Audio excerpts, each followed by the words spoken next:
ಈ ಜಗತ್ತಿಗೆ ಬೇರೆ ಯಾವುದೇ ಫ್ರೂಟ್ಗಿಂತ ಆ್ಯಪಲ್ ಫ್ರೂಟ್ ತುಂಬ ಇಂಪಾರ್ಟೆಂಟು. ಯಾಕಂದರೆ 3 ಆ್ಯಪಲಿಂದ ಈ ಜಗತ್ತೇ ಚೇಂಜ್ ಆಗಿದೆ. ಮೊದಲನೇದಾಗಿ ಆಡಮ್ ಮತ್ತು ಏವಿ ತಿಂದ ಆ್ಯಪಲಿಂದ ಪನಿಷ್ಮೆಂಟ್ಗೆ ಒಳಗಾಗಿತ್ತು. ಎರಡನೇದಾಗಿ ನ್ಯೂಟನ್ ತಲೆ ಮೇಲೆ ಬಿದ್ದ ಆ್ಯಪಲಿಂದ ಗ್ರಾವಿಟಿ ಬಗ್ಗೆ ತಿಳ್ಕೊಂಡಿದ್ದು. ಮೂರನೇದಾಗಿ ಸ್ಟೀವ್ ಜಾಬ್ ಸ್ಟಾರ್ಟ್ ಮಾಡಿದ ಆ್ಯಪಲ್ ಕಂಪ್ನಿಯಿಂದ ಕಂಪ್ಯೂಟರ್ ರೆವಲ್ಯೂಷನ್ ಸ್ಟಾರ್ಟ್ ಆಗಿತ್ತು. ಹುಟ್ಟು ದರಿದ್ರ ಆದರೂ ಸಾವು ಚರಿತ್ರೆ ಆಗಬೇಕು ಅಂತ ಎಲ್ಲರೂ ಹೇಳ್ತಾರೆ. ಬಟ್ ಈ ಮಾತು ಎಕ್ಸಾಕ್ಟ್ ಸೂಟ್ ಆಗೋದು ಅಂದರೆ ಅದು ಸ್ಟೀವ್ ಜಾಬ್ಸ್ಗೆ. ಸ್ಟೀವ್ ಜಾಬ್ಸ್ ರಿಯಲ್ ಪೇರೆಂಟ್ಸ್ ಬಂದ್ಬಿಟ್ಟು ಜೋಹಾನ್ ಮತ್ತು ಅಬ್ದುಲ್. ಇವರು ಸ್ಯಾನ್ ಫ್ರಾನ್ಸಿಸ್ಕೋ ಯೂನಿವರ್ಸಿಟಿಲಿ ಸ್ಟಡೀಸ್ ಮಾಡ್ತಾ ಇರ್ತಾರೆ. ಆ್ಯಂಡ್ ಇವ್ರ ಮಧ್ಯೆ ಲವ್ ಅನ್ನೋ ರಿಲೇಷನ್ಶಿಪ್ ಕೂಡ ಬಿಲ್ಡ್ ಆಗಿರುತ್ತೆ. ಈ ಲವ್ ಜಾಸ್ತಿ ಆಗಿ ಜೋಹಾನ್ ಮದುವೆಗೂ ಮುಂಚೆನೇ ಪ್ರೆಗ್ನೆಂಟ್ ಆಗ್ತಾಳೆ. ಆದರೆ ಅಬ್ದುಲ್ಗೆ ಜೋಹಾನ್ ಮದುವೆ ಆಗಬೇಕು ಅನ್ನೋ ಯಾವುದೇ ಇಂಟ್ರೆಸ್ಟ್ ಇರೋದಿಲ್ಲ. ಆ್ಯಂಡ್ ಜೋಹಾನ್ ಅವ್ರ ಫಾದರ್ ಹೇಳಿರ್ತಾರೆ, ನೀನು ಅಬ್ದುಲ್ನೇನಾದರೂ ಮದುವೆ ಆದರೆ ನಿನ್ನನ್ನು ಮನೆಗೆ ಸೇರಿಸೋದಿಲ್ಲ ಅಂತ ಹೇಳಿ. ಸೊ ಜೋಹಾನ್ ಒಂದು ಪ್ರೆಗ್ನೆನ್ಸಿ ಸೆಂಟರಲ್ಲಿ ಒಂದು ಮಗುಗೆ ಜನ್ಮ ಕೊಡ್ತಾಳೆ. ಆ ಮಗುನ ಅಡಾಪ್ಟ್ ಮಾಡ್ಕೊಳೋದಕ್ಕೆ ಲಾಯರ್ ಕಪಲ್ಸ್ ಬರ್ತಾರೆ. ಬಟ್ ಆ ಲಾಯರ್ಸ್ ಕಪಲಿಗೆ ಬೇಕಾಗಿದ್ದು ಹೆಣ್ಮಗು. ಸೊ ಇದು ಗಂಡು ಮಗು ಅಂತ ಹೇಳಿ ಅವ್ರು ರಿಜೆಕ್ಟ್ ಮಾಡ್ತಾರೆ.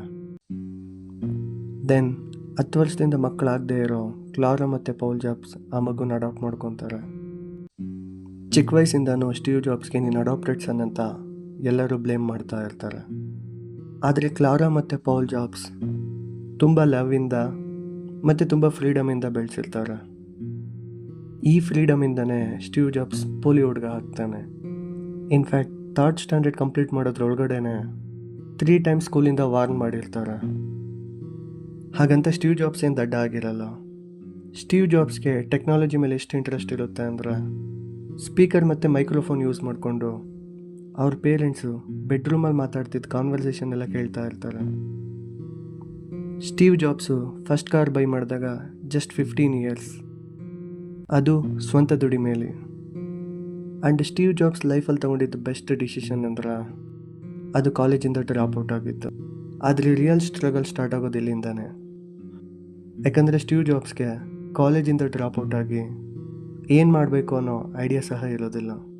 ಆ್ಯಂಡ್ ಈ ಟೈಮಲ್ಲಿ ತುಂಬ ಸ್ಟ್ರಗಲ್ಸ್ನೆಲ್ಲ ಫೇಸ್ ಮಾಡ್ತಾರೆ. ಅವ್ರ ಫ್ರೆಂಡ್ಸ್ ರೂಮಲ್ಲೇ ನೆಲದ ಮೇಲೆ ಮಲ್ಕೊತಾ ಇರ್ತಾರೆ.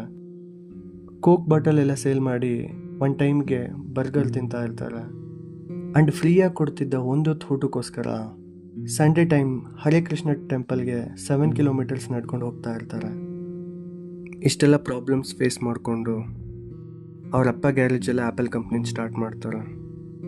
ಸ್ವಲ್ಪ ವರ್ಷ ಆದಮೇಲೆ ಆ ಕಂಪ್ನಿ ತುಂಬ ಫೇಮಸ್ ಮತ್ತು ಸಕ್ಸಸ್ಫುಲ್ ಕೂಡ ಆಗುತ್ತೆ. ಆದರೆ ಕಂಪ್ನಿಲಿರೋ ಬೋರ್ಡ್ ಮೆಂಬರ್ಸ್ಗೆ ಸ್ಟೀವ್ ಜಾಬ್ಸ್ ಡಿಸಿಷನ್ ಇಷ್ಟ ಆಗದೆ ಸ್ಟೀವ್ ಜಾಬ್ಸ್ನ ಕಂಪ್ನಿಯಿಂದ ಫೈರ್ ಮಾಡ್ತಾರೆ. ಅವರೇ ಸ್ಟಾರ್ಟ್ ಮಾಡಿದ ಕಂಪ್ನಿಯಿಂದ ಅವ್ರನ್ನ ಹೊರಗಡೆ ಹಾಕಿದಾಗ ಆ ಫ್ರಸ್ಟ್ರೇಷನ್ ತಡ್ಕೊಳಕ್ಕಾಗದೆ ನೆಕ್ಸ್ಟ್ ಅನ್ನೋ ಕಂಪ್ಯೂಟರ್ನ ಡೆವಲಪ್ ಮಾಡ್ತಾರೆ. ಆ್ಯಂಡ್ ಇದರಿಂದ ಆ್ಯಪಲ್ ಕಂಪ್ನಿಗೆ ರೀಜಾಯ್ನ್ ಆಗಿ ಮತ್ತೆ CEO ಆಗ್ತಾರೆ.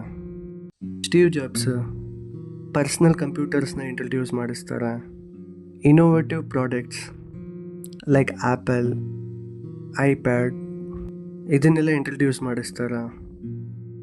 ಸ್ಟೀವ್ ಜಾಬ್ಸ್ ಇಷ್ಟು ಸಕ್ಸಸ್ಫುಲ್ ಆಗೋದಕ್ಕೆ ಅವ್ರು 17 ಇಯರ್ಸ್ ಇದ್ದಾಗ ಓದಿದ ಒಂದು ಕೋಟ್ ಕಾರಣ. ಅದೇನೆಂದರೆ, ನಿಮ್ಮ ಜೀವನದ ಕಡೆ ದಿನ ಇವತ್ತಾದರೆ ನೀವೇನು ಮಾಡಬೇಕು ಅಂದ್ಕೊಂಡಿದ್ದೀರೋ ಅದನ್ನು ಇವತ್ತೇ ಮಾಡಿ, ಈಗಲೇ ಮಾಡಿ.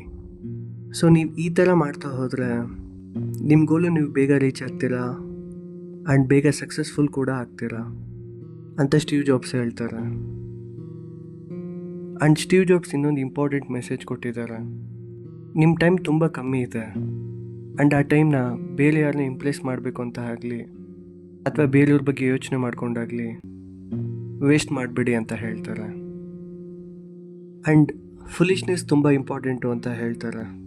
ನೀವು ಅಬ್ಸರ್ವ್ ಮಾಡಿ, ಲೈಫಲ್ಲಿ ಸೀರಿಯಸ್ನೆಸ್ಸಿಂದ ಆಗದೆ ಇರೋ ಕೆಲಸ ಎಲ್ಲ ಫುಲಿಶ್ನೆಸ್ಸಿಂದ ಆಗುತ್ತೆ. ಫಾರ್ ಎಕ್ಸಾಂಪಲ್, ಗಲ್ಲಿಲಿ ಕ್ರಿಕೆಟ್ ಆಡಬೇಕಾದ್ರೆ ಲಾಸ್ಟ್ ಒಂದು ಬಾಲ್ಗೆ 6 ರನ್ ಬೇಕಾದಾಗ ಸೀರಿಯಸ್ಸಾಗಿ ಹೊಡೆದಾಗ ಹೋಗುತ್ತೋ ಇಲ್ವೋ ಗೊತ್ತಿಲ್ಲ, ಆದರೆ ಕಣ್ಣು ಮುಚ್ಕೊಂಡು ಹೊಡೆದಾಗ 6 ಹೋಗೋ ಚಾನ್ಸಸ್ ತುಂಬ ಇರುತ್ತೆ.